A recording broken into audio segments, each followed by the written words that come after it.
Cold Larch Draw, Northern Wyoming Territory. Late autumn, 1889. From the dusty wagon road, Keziah Thornaby's horse barn looked no different from any other frontier building.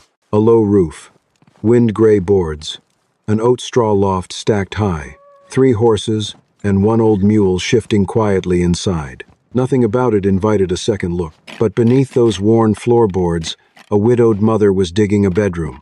By January 1890, the hardest blizzard the valley had ever endured would bury cabins, silence chimneys, and freeze ordinary homes into iceboxes. Yet the strangest shelter in Cold Larch Draw would still be warm, because the wind could never find what waited below.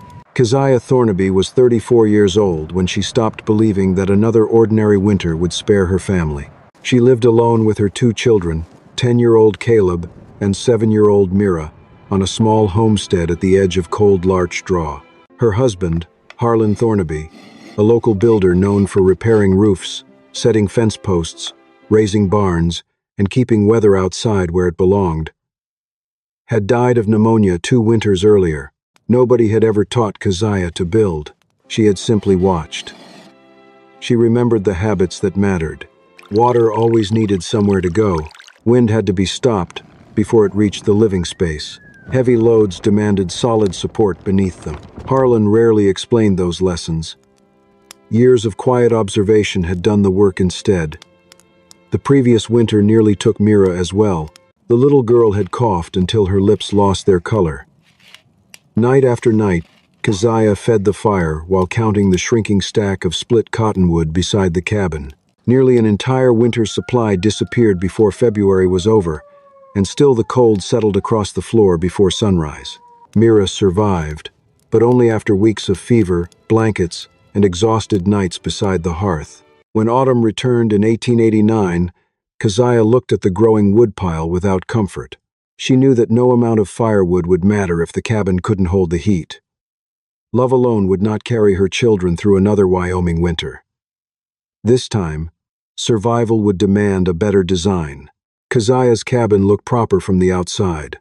Log walls, clay and grass chinking, a low stone hearth, plank flooring laid over packed earth, a roof patched with tarred canvas and split shingles. It was the kind of shelter people trusted, because it looked like every other cabin that had stood through winter. But when the north wind came down Cold Larch Draw, the place turned into a sieve. Cold slipped under the floorboards. Frost gathered along the base logs. The door shook through the night. When the wind shifted hard, smoke pushed back down the chimney and rolled low across the room. Keziah stuffed rags into cracks. She hung quilts on the walls. She pressed moss into failing chinking. Still, the cabin lost heat faster than the hearth could make it. So she began writing numbers. Outside, 18 degrees. Cabin floor before dawn, 29 degrees. Hearth still warm, but the air falling. Then one short line beneath it. Fire works hard. Room does not keep it. One evening in late October, Keziah crossed the yard to check the horses. The wind cut hard across her face. It moved like a blade through the draw, but the moment she stepped inside the horse barn, the air changed. It was not warm like a room with a fire. It was steadier than that. The 3 horses stood in their stalls, heavy bodies giving off slow heat. The old mule breathed softly near the back wall. Above them, the oat straw loft sat thick and dry, holding warmth under the roof like a blanket. Along the north side, the earth bank pressed against the barn foundation and kept the worst wind from striking low. Keziah pulled off one glove to retie a halter. Her fingers did not go numb. That small fact stayed with her. She looked down at the barn floor, then up at the straw, then toward the animals shifting in the dim light. The barn was not making much heat. It was keeping what it had. The cabin lost warmth. The barn held it. The next morning, Keziah carried a length of twine, a carpenter's rule that had belonged to Harlan, and a piece of charcoal into the barn. She measured in silence. The best place was not beside the stalls. Manure brought moisture. Urine brought odor. Neither belonged near sleeping children. She also stayed well away from the wide barn doors where every winter wind forced its way inside. Instead, she marked the ground beneath the center of the oat straw loft, where the earth stayed firm and the roof carried the deepest layer of insulation, 9 feet wide, 13 feet long, 6 feet, 8 inches below the floor. Enough space for one rope bed, 2 small pallets, a narrow shelf, an oil lamp, a water crock, and a single trunk. It was never meant to be a root cellar. It was never meant to be a dugout. It was exactly this, a sleeping room under the barn if dry. That last condition mattered most. Cold could be endured. Dampness stayed longer. It settled into blankets, into timber, into lungs. Keziah understood that a warm room filled with moisture could become as dangerous as a freezing one. The idea was neither bold nor romantic. It would be hard to build, harder to explain. People would think she had lost her senses. Then Mira coughed again in her sleep. Keziah closed the ledger. From that moment forward, what looked proper no longer mattered. Only what would keep her children alive did. Early November brought the first hard mornings, and Keziah began digging. She worked after feeding the horses, before breakfast, and again while Caleb stayed with Mira. Cold larch draw did not give up its ground easily. The first foot was dense clay, packed tight by years of weather. Beneath it lay scattered stones, tangled with dry sagebrush roots that caught every swing of the mattock. Her tools were simple: a spade, a mattock, a dented bucket, an old rope loop worn smooth by years of hauling hay, one bucket at a time. The dirt came up through a temporary opening in the barn floor. Instead of leaving a growing pile that might invite questions, Keziah spread the soil across shallow depressions behind the barn, where spring runoff always collected. From a distance, nothing looked unusual. Caleb carried only the lighter buckets. Whenever he offered to climb into the excavation, Keziah refused. The walls had not been secured yet, and loose earth gave no warning before it moved. Some mornings her hands were blistered before sunrise. By evening, her shoulders ached, her back felt stiff, and dirt filled the cracks beneath her fingernails. Still, she spoke to no one outside her family. Every shovel of earth was another promise made in silence. Only the ledger recorded her progress. Down another 4 inches. North wall holds. The words were plain. So was the work. Every inch below the barn carried her family one step farther from the life that had almost failed them once already. When the pit reached its proper depth, Keziah stopped digging down and began building inward.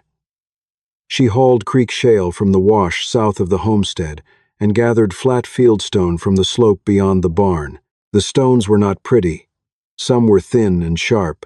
Others were heavy, stubborn pieces that had to be rolled instead of lifted. But they had weight, and weight could be useful if a person understood how to set it. Harlan had once told her that a dry stacked wall should not stand stiff and straight like a fence. It needed a slight inward lean. That way, gravity helped hold the face together instead of pulling it apart. So Keziah laid each course carefully, stone against stone, broad face down, narrow gaps filled with smaller chips. Behind the wall, she packed clay mixed with chopped straw, pressing it tight in layers so loose earth could not crumble into the chamber. The floor came next. She tamped clay until it hardened underfoot. But she did not make it level. A level floor looked neat. A useful floor moved water. Keziah sloped it gently toward the southwest corner, where she dug a gravel drain pocket nearly 18 inches deep. She lined it with creek pebbles, cold ash, and small willow twigs, giving seep water a place to fall instead of spreading beneath the beds. A warm room was not enough. If it stayed damp, it would still fail. A cold rain passed through cold larch draw in the middle of November.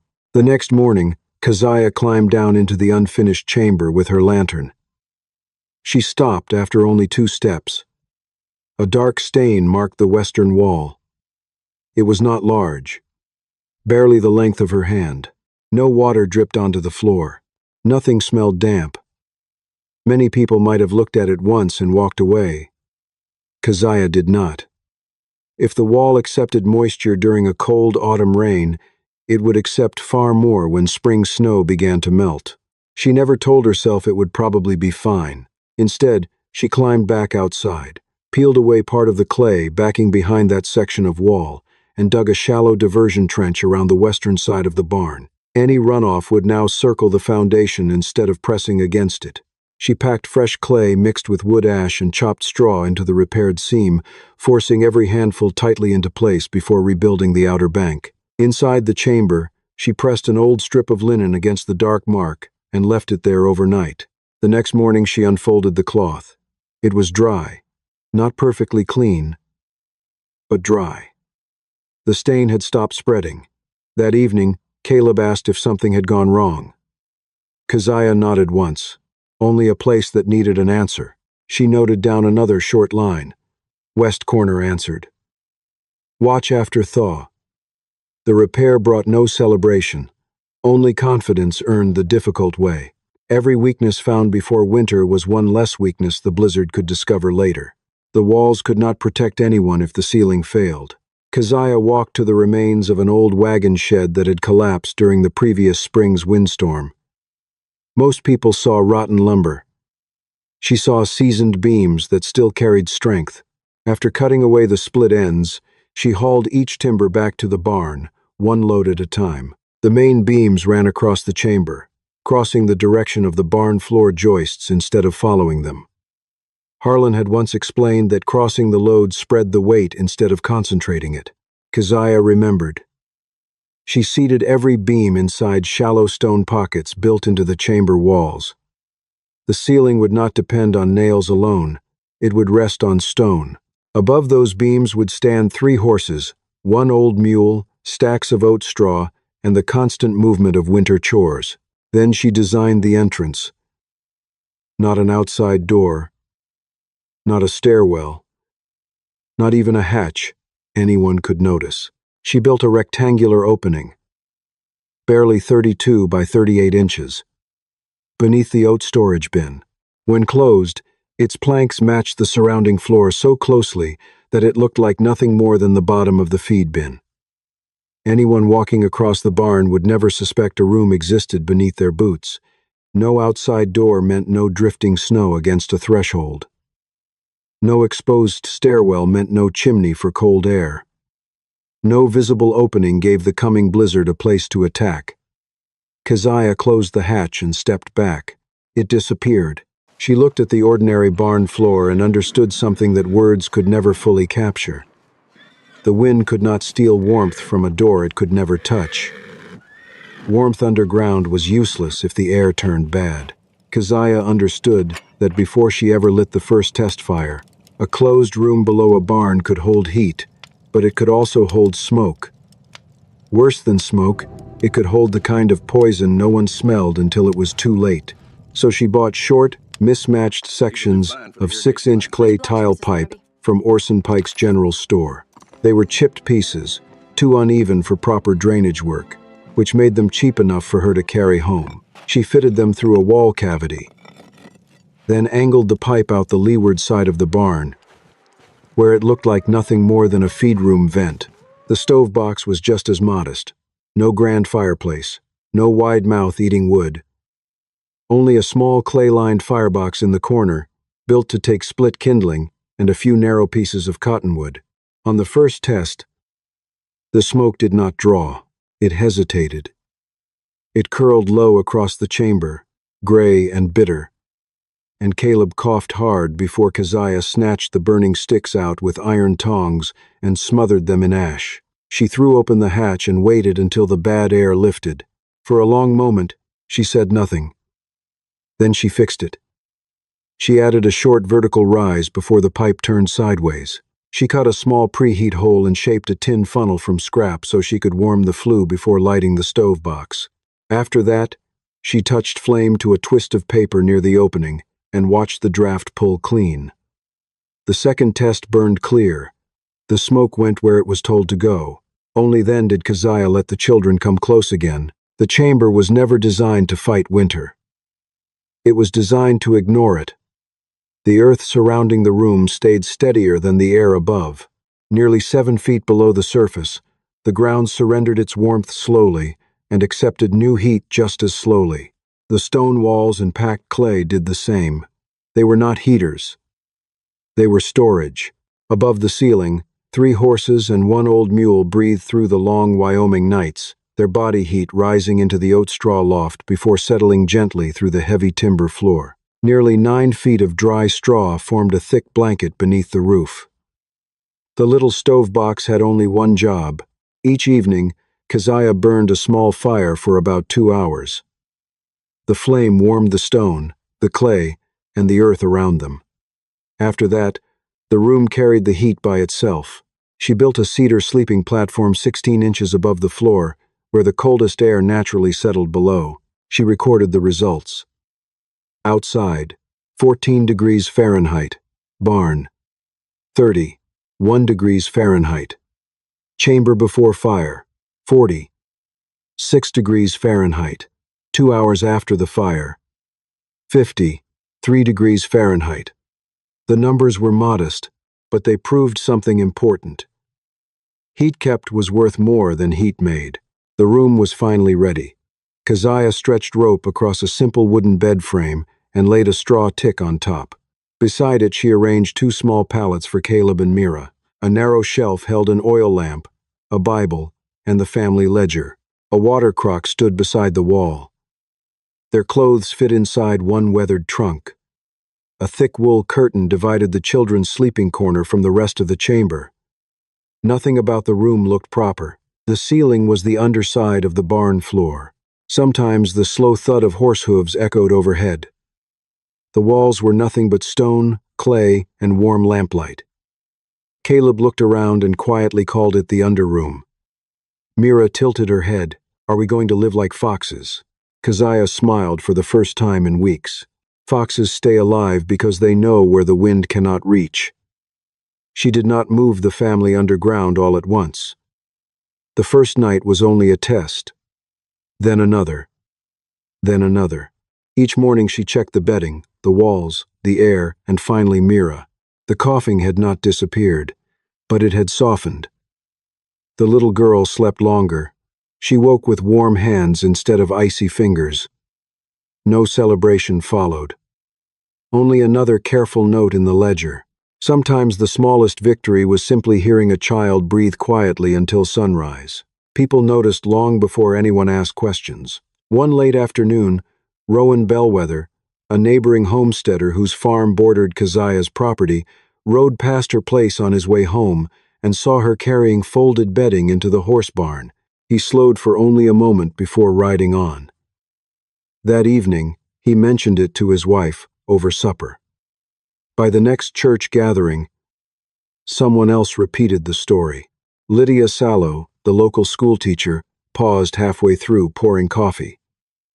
"She's sleeping in the barn?" "No," another woman answered quietly. "Under it." The room fell silent for a moment, then someone sighed. "I suppose Harlan's death has been harder on her than anyone realized." No one laughed. That almost made it worse. People pitied her.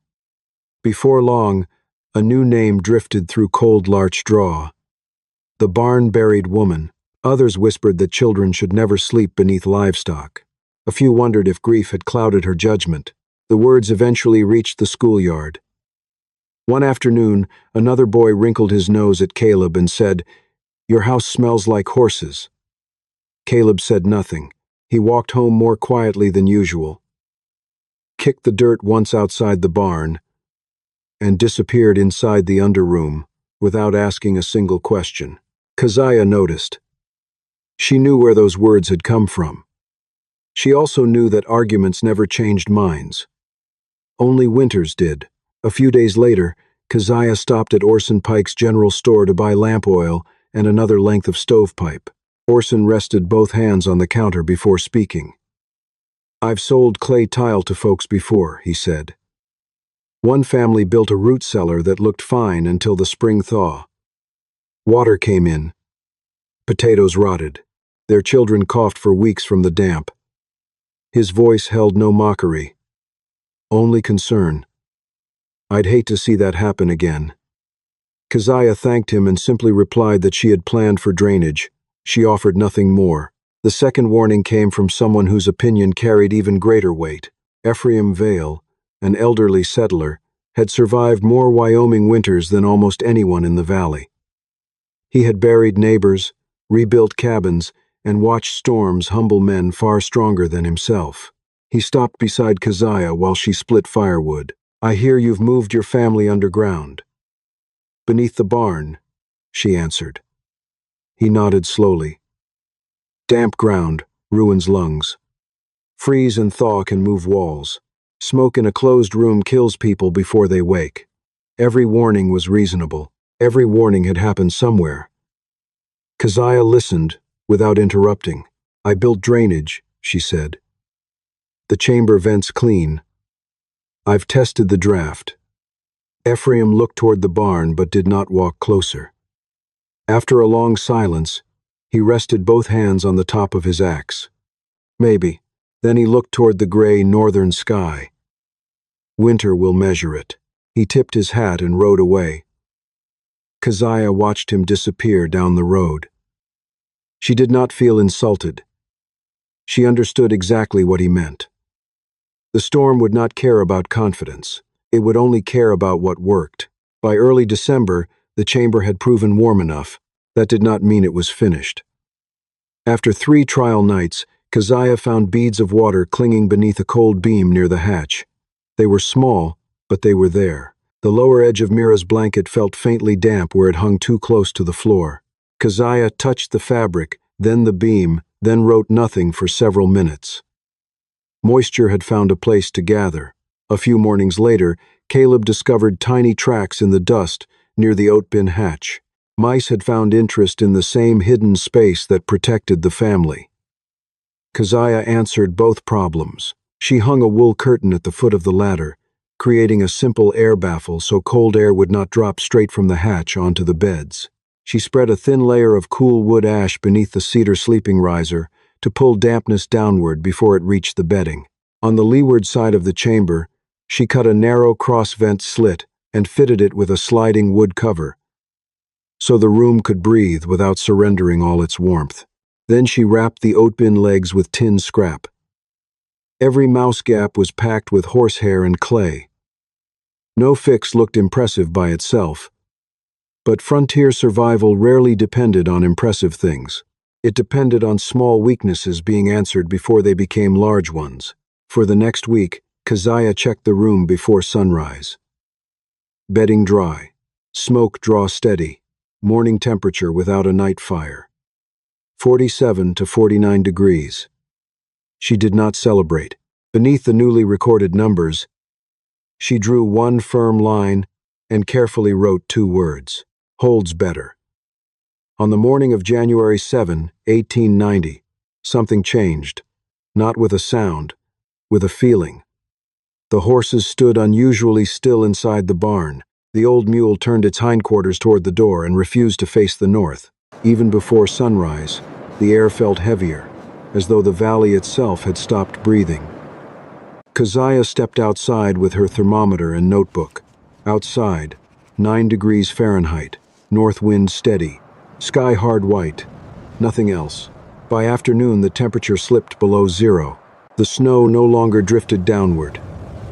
It moved sideways.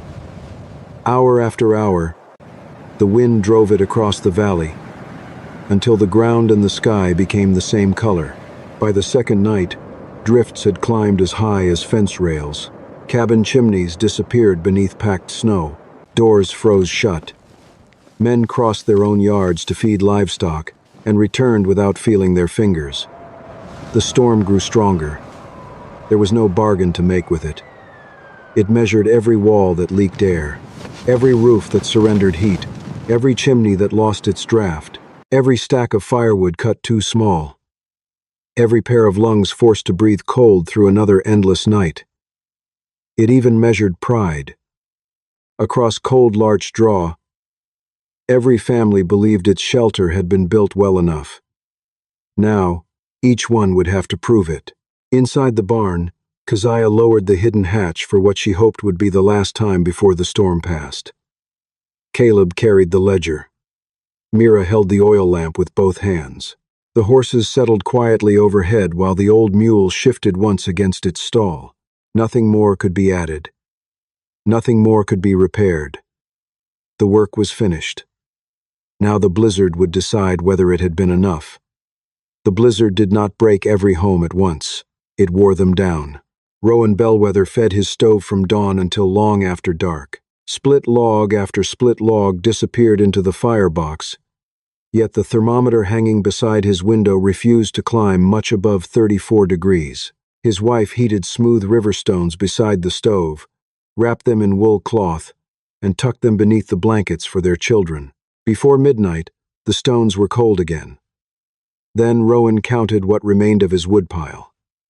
If the storm lasted much longer, February would arrive before enough firewood did. Across the valley, Ephraim Vale faced a different problem. His cabin was larger than most, but its broad, shallow fireplace consumed wood almost as quickly as it produced heat. Much of the warmth escaped straight up the chimney. His elderly father sat close to the hearth, wrapped in quilts, coughing deeper with every passing day. At the schoolhouse cabin, Lydia Sallow smelled smoke before she saw it. Snow had packed around the chimney cap until the draft nearly stopped. Smoke rolled back into the room. She threw open the front door to clear the air. The wind answered instantly. Snow blasted across the floor. Cold rushed inside.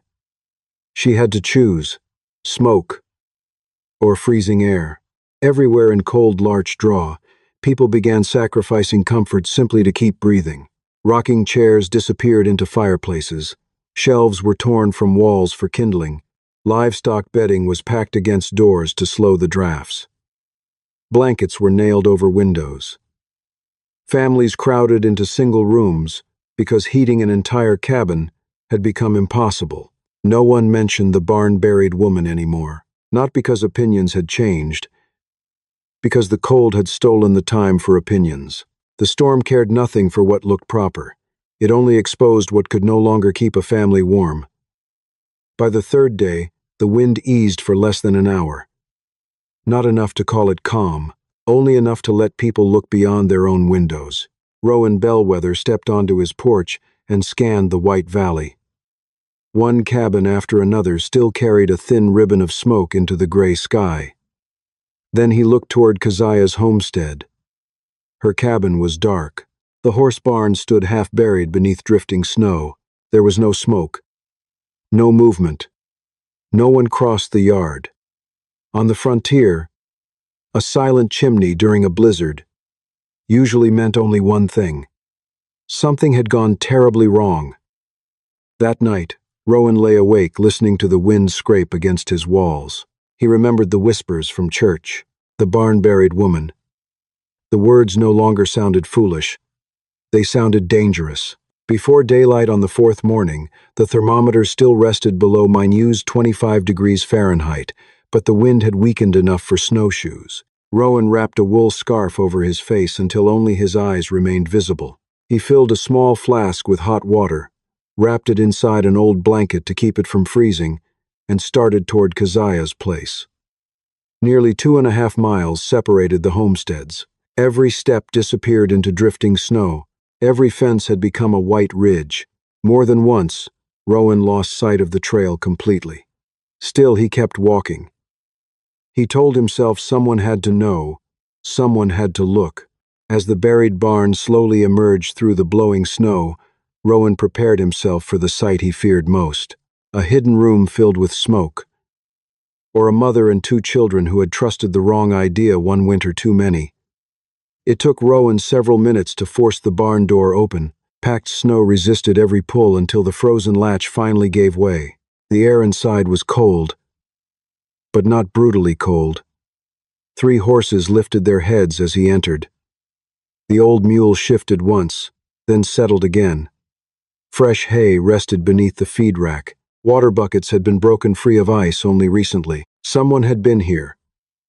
Someone was alive. Then a small voice drifted up through the floor. "Mama, is that Mr. Bellwether?" Rowan froze.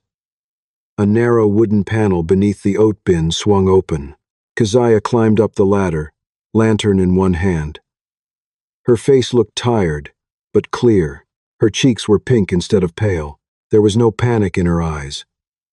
No frostbite on her hands. Only quiet attention. "You'd better come down," she said. Rowan removed his gloves and lowered himself through the hidden hatch. The warmth reached him before his boots touched the floor. Not hot, not stuffy, simply warm. Warm enough that his shoulders relaxed without thinking. Warm enough that breathing no longer hurt. The little stove box sat silent in the corner. Only cool gray ashes remained inside. Caleb slept peacefully on one pallet. Mira rested beneath a single blanket instead of a mountain of quilts. On the wall, beside the ledger, a thermometer stood perfectly still. 56 degrees Fahrenheit. Outside, the valley hovered near minus 31 degrees Fahrenheit. For a long time, Rowan said nothing. He slowly unwound the wool scarf from around his face. The silence carried more respect than any apology ever could. After a while, Rowan finally asked the only question that mattered. "How?" Keziah did not answer with a speech. She pointed. First to the stone wall. "Feel it." It was warmer than the air outside had any right to allow. Then she showed him the cedar sleeping platform, dry beneath the blankets. The thin layer of wood ash hidden below it. The wool curtain hanging beside the ladder, stopping cold air from pouring directly onto the beds. Finally, she lit a narrow strip of paper near the vent. The flame leaned steadily toward the flue. The draft was clean. Then she handed him the ledger. Every day was there. Outside temperature, room temperature, fire time, wood used, small repairs, small improvements. During 4 days of the blizzard, Keziah had burned about 1/6 of a cord of wood, almost entirely during short evening fires. Rowan thought about his own cabin. Nearly 2 cords had disappeared into his fireplace. His family had still shivered. Keziah closed the ledger. "The room keeps what the fire gives." That was all she said. Only then did Rowan understand. He had tried to survive the storm by making more heat. Keziah had survived because she refused to let the storm steal the heat she already had.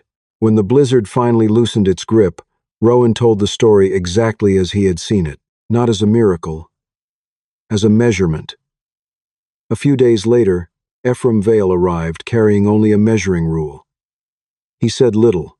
He measured the wall thickness, the vent angle, the hatch opening, and the height of the cedar sleeping platform. Lydia Sallow came with a notebook instead of questions. The woman once called the barn-buried woman was now being copied line by line. Orson Pike soon ordered more clay tile, stove brick, tin scrap, and lamp wicks than he had ever stocked before. Some families converted root cellars into winter rooms. Others built sheltered sleeping chambers beneath small stables. A few copied the wool baffle and the ash beneath the beds.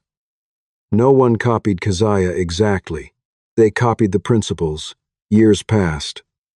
When Caleb built his own homestead, he chose a different design.